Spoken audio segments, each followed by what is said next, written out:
Got demons in my life, guns on my side, tryna make it out alive. Hey, I can tell she been crying. I fought the bitch this time and something went right. Hey, I can bet the truth, my hitters on the front line.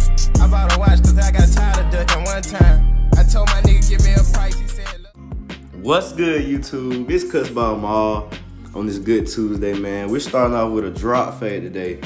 As you can see, I've already set my guideline. I'm going in with my wall cordless anniversary clippers. Going in open, fully open with the clipper. Just setting that first guideline into the fade. Make sure you're combing down those hairs as you're fading. Next, I'm gonna really just play with the lever going up and down, trying to get this line out. Usually I start about halfway with the lever in the middle of the fade, first transition, and I work my way down to the bottom to get that line out, the guideline out. It's really important to keep this transition low so you don't really push up the fade. It doesn't seem like a very important part of your fade, but it really is a very, very, very important part of the fade. So you have to be very in detail with this step. I think he was letting me know what he wanted to do with his mustache. He's growing his beard out for the first time. Yeah, see here, I'm just really freestyling, getting those dark spots. As you can see, I'm tilting the edge of the clipper so I can hit certain spots in the fade. I'm really not trying to just fade it. I'm really just trying to get those dark spots out of certain spots in the fade. As you can see, how I'm tilting the clipper. That's really what it's about.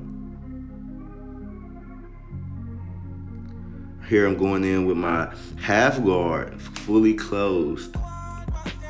I'm really just working up in that transition. Trying to make this a pretty blend, man. Trying to make this a pretty blend.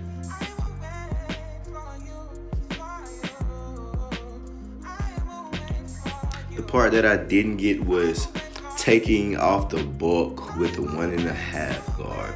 As you can see, it's not much bulk on the side, and that's what I was using, was a 1.5 guard to clear that bulk. Here I'm in with a 1 guard, closed, moving up in transition. Trying to make this blend look beautiful, man. You can see he has light spots in his lineup, so we're gonna try to keep that low. As you can see with the comb, I'm moving across the bone in the back of his head. This is where you want to start the guideline for the back in a drop fade. You never want to move up too high. This is one of the most important parts in the fades. As you can see here, I have the clipper fully closed, and I'm staying very, very low. I'm trying not to push the fade up high at all, because if you push the fade up high in the back, it'll ruin the whole fade in a way. As you can see, I'm just playing with the lever, trying to keep the fade low as possible. I'm just working that lever from open to close, open to close. Getting a pretty good transition out of the back. Just gotta do a little extra work here. I'm with a 1 guard, working with a 1 guard.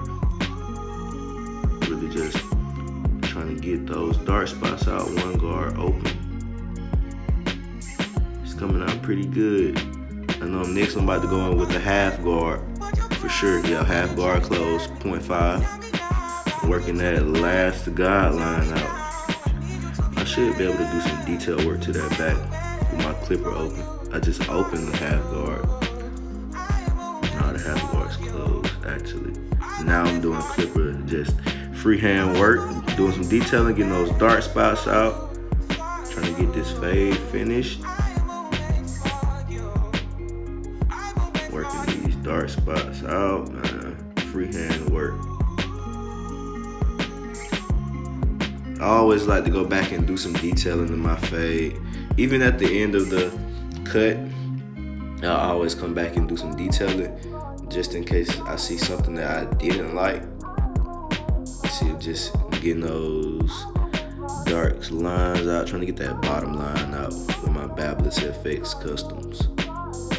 And I'm doing the method that I was taught. Yeah, just doing some freestyling. Here I'm going in with my wall trimmers. Wall cordless trimmers. So I like to start my lineup in the middle and just work my way across it first.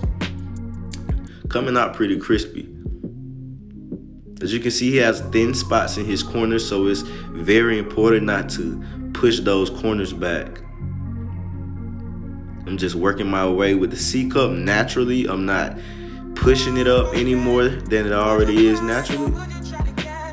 And my client likes a natural cut. But today, since his corners were looking thin, we agreed to go in with a little enhancement. We didn't add much fibers, but we added a little fiber. This is a very important part because I could have easily pushed that corner back deep into it. You see the light spot? It's a very, very light spot in this corner. We're going in with some Tune 45 here, Tune 45 enhancements. Trying to just make this a little darker. Also with the Topics fibers, dark brown, just hitting it with lightly, not trying to go heavy, just light. And I think I'm about to lock it in with the holding spray. Yeah. Here we're just doing some razor work. Shout out to Crispy Lines for giving me this razor a while back. This is the best razor I've ever used during my barber career, man. Shout out to Crispy Lines. You're here, just pulling the skin, working along with the razor. Make sure to stretch the skin because you never want to cut your client, ever. You cut your client, that's not gonna end well. Make sure you stretch the skin at all times.